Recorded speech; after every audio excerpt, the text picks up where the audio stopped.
And that was Left Hand Free here on Lions After Dark. You may know that track from a little superhero movie that's recently come out, you know, Civil War, whatever, just a small thing. We're back with some sports talk. What do we've got? We'll finish out the night talking about the UEFA Euro 2016. They're in the knockout stage now, starting off with 24 teams. We are now down to 16. It's been a very fascinating start so far, particularly with teams like Iceland and Hungary performing up to above their anticipated levels. Wales, even Northern Ireland sneaking in, but obviously a great start you could say for the United Kingdom. And Jason, I want to get your insights on England. They'll take on Iceland next Monday in Nice. And what are your thoughts on that game? My thoughts on that game is if it goes the way I think it's going to go, it's going to be a long night for England. And the thing is, I can tell you exactly what's going to happen. Iceland is probably going to, what we would say in England, park the bus in front of goal and do everything they can to stop us from scoring. And they probably will have like one or two people up front to have an outlet and try to beat us in the counter attack. And I think England, the one thing is that they've shown is that they've got a lot of attacking power. Mm-hmm. But I think right now our finishing, and guys like, Harry Kane and Daniel Sturridge, even though Daniel Sturridge, he has proven that he's a good, finisher, and he's actually shown, some promise in it. But those guys need to step up. I think right now we've got everything, but just not the goals. And that's what's kind of frustrating a lot of people, because it's like before England used to be, criticized for being, very defensive, but now we've got the attack power, just not the goals. Right, and briefly, just to touch on England before we expand further in the bracket, as you mentioned, Iceland has been playing very defensively thus far in the tournament. What are your thoughts on Jamie Vardy in his performance? I think Jamie Vardy, he's shown, what he can do, which is, he's a poacher, and he's a very good player, and I feel like, he had a great season with Leicester City.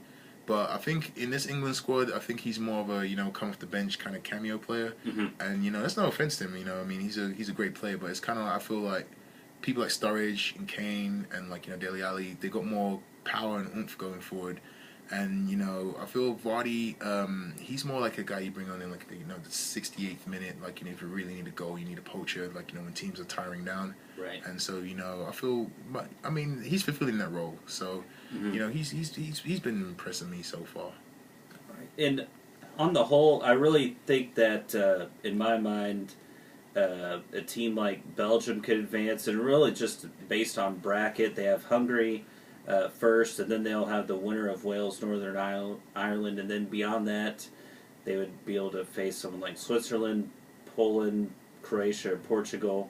And I really like their chances. I think Spain is a solid team, but they're in a tough bracket. They have to face Italy first. Who do you think are kind of the favorites to winning this whole thing? See, I'm still gonna favor the Germans and probably the Spaniards. I feel like one thing is, in tournaments like this, these teams get stronger the more they go forward. Because I feel like when you get into tournaments like this, now it's about teamwork and about who can, really close out games. And I feel like they, especially the German team, they got that chemistry right there.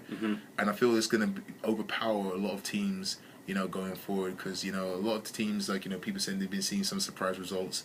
But, the group stages, you're kind of trying to feel out everything. But now you can get the kinks out. It's, really, it's winner takes all. So I think you're going to see the Germans come to the forefront. I'm still backing them to win it. France, they're the dark horse team for me. And I feel like this game right here, it's going to be pivotal to whether they're going to, really be a contender for it. But I feel like, one team we shouldn't write out are the Italians and maybe the Portuguese. I feel like, they haven't been starting well, but they might be that dark horse team that can, bring a few surprises, especially in the bracket that they're in right now. Right. Obviously, the Italians bringing a lot of experience. A lot of people are knocking them for their old age, but they've performed well thus far.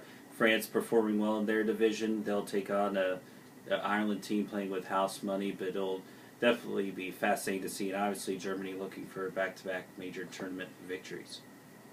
Okay, well, thanks for that update on the soccer teams. I'm really still upset that my team's out, but we're going to go gloss over that, and we're going to get back into the music here on Lions After Dark. Thanks for coming in and talking sports with us tonight, guys. Absolutely, thank you. Thank you for having me.